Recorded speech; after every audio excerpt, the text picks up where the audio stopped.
Bienvenue à cette deuxième rencontre organisée par l'Institut CDG. Hier, pour les plus assidus, nous avions traité de la gouvernance territoriale et aujourd'hui, nous allons l'étendre au développement des villes durables.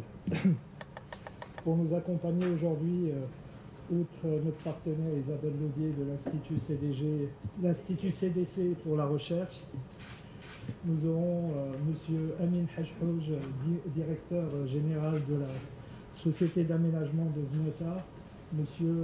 Nicolas Blanc, directeur stratégie à l'Agence française de développement, et M.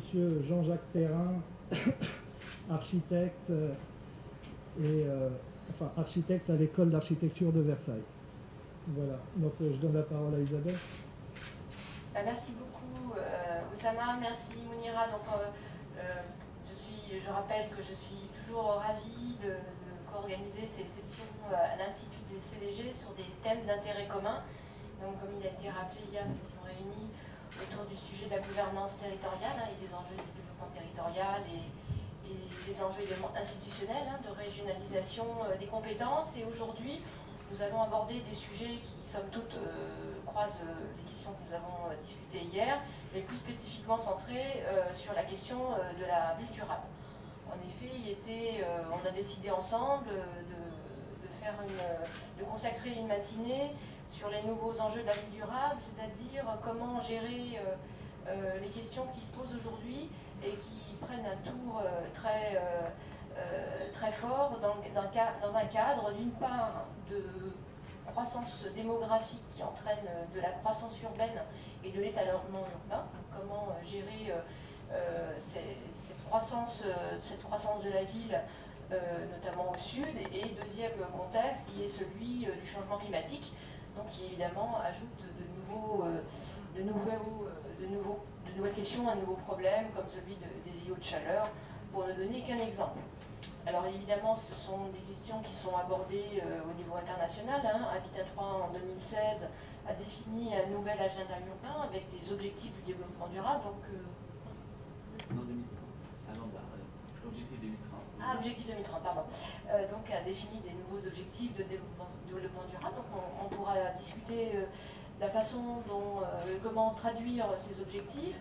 Nous allons voir aussi s'il y a des modèles de ville durable et voir comment on peut les définir, quelles sont donc les réponses apportées aux enjeux d'aujourd'hui. Donc pour discuter de toutes ces questions, nous avons autour de la table trois intervenants qui ont très gentiment accepté de participer.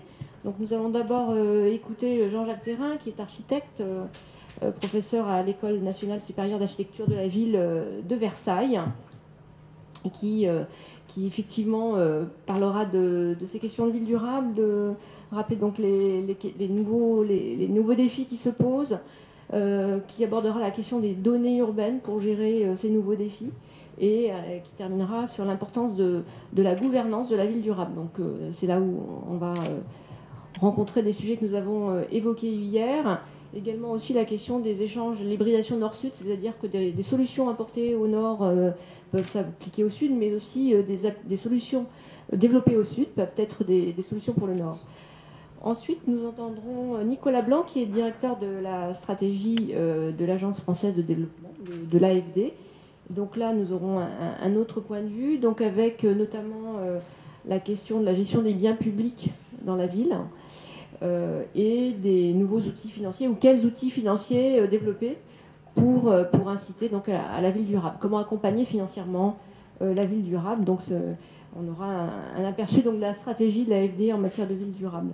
Et enfin, nous allons avoir l'intervention de M. Mohamed Amin El Hajhouj, qui est directeur général de l'écocité de Zenata. Donc là, nous aurons un exemple concret. Comment l'écocité de Zenata, quelles sont les solutions développées dans l'écocité de Zenata pour aborder les défis que j'ai mentionnés. Donc, encore une fois, merci à vous tous. Et je suggère simplement, pour démarrer la conférence, qu'on fasse un premier tour des intervenants avec des interventions d'un quart d'heure, 20 minutes. Et ensuite, nous laisserons du temps à la salle pour poser des questions et pour enclencher un dialogue. Voilà. Merci beaucoup.